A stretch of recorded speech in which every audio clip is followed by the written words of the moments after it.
I'm Nate. Today let's look at the Acolyte Season 1, Episode 5, Night. In this episode, the Jedi face off against May's Sith Master. Written by Cor Adana and Cameron Squires, Episode 5 was released on June 25th, 2024 on Disney+. The episode starts on Kofar as Osha wakes up after getting knocked out by smiley-faced bad guy at the end of the last episode. She looks around and the small team of Jedi are getting their butts handed to them by the bad guy. This episode is probably the best episode so far. There are some good moments of suspense and tension, which is needed in this series. The lightsaber battle is top-notch. However, the impact is dampened by the meager job to earn the audience's trust in the previous episodes. As we've discussed previously, the series lacks in character development. It was clear from the get-go that smiley-faced bad guy was Chimere, May's aloof accomplice guy. The main problem with the character development of the series is that it hasn't done the work to create emotional investment in the characters. I don't care about Osha or May whatsoever, especially after their constant fighting in Episode 3. Episode 4 tried to convince us that there was something between Osha and Jeki, but it was an odd interaction. Seeing Jeki get run through was sad, not because I cared about the character, but because Daphne Keane is the actress from the movie Logan, and I was rooting for her. Watching Yord get his neck snapped was probably the only death that mattered to a degree, mainly because I was hoping he would get developed at some point and become a force to be reckoned with, yet he got thrown around like a rag doll.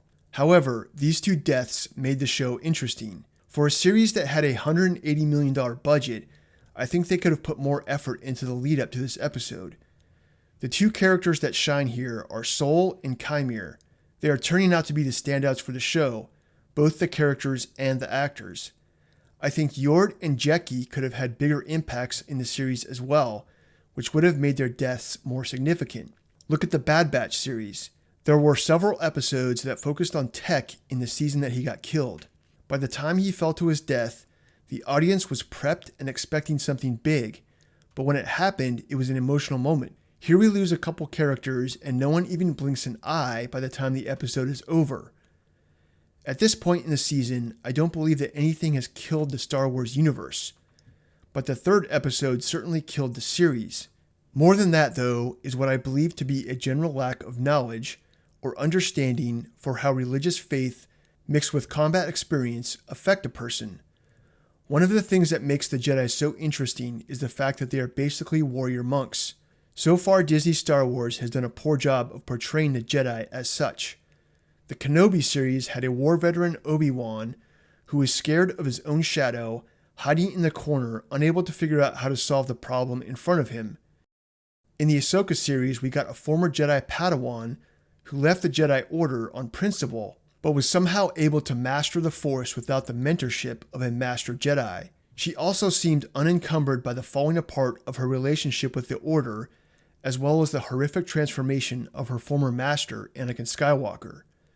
For both of these characters, their faith in the Force and the skills they gained through discipline, practice, and experience would have laid the groundwork for them to chart a path forward, but that isn't what we got. Jedi Master Sol clearly went on a killing spree on Brendok, but we don't see the effects that something like that would have on someone.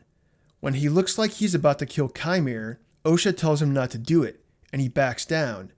The situation is weird for many reasons. If Sol had done the work to forgive himself and change who he was, he never would have gone for the kill in that way. But if he was consumed by the evil in him, he would not have hesitated.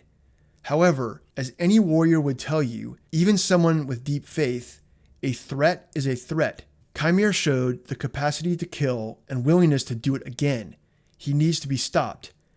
Any modern-day warrior would understand that Chimere has to be killed. Overall, this episode was the best one so far. It's unfortunate that the build-up to the episode did not sell the audience enough to get the payoff the production team likely desired. Let me know what you all think in the comments section below.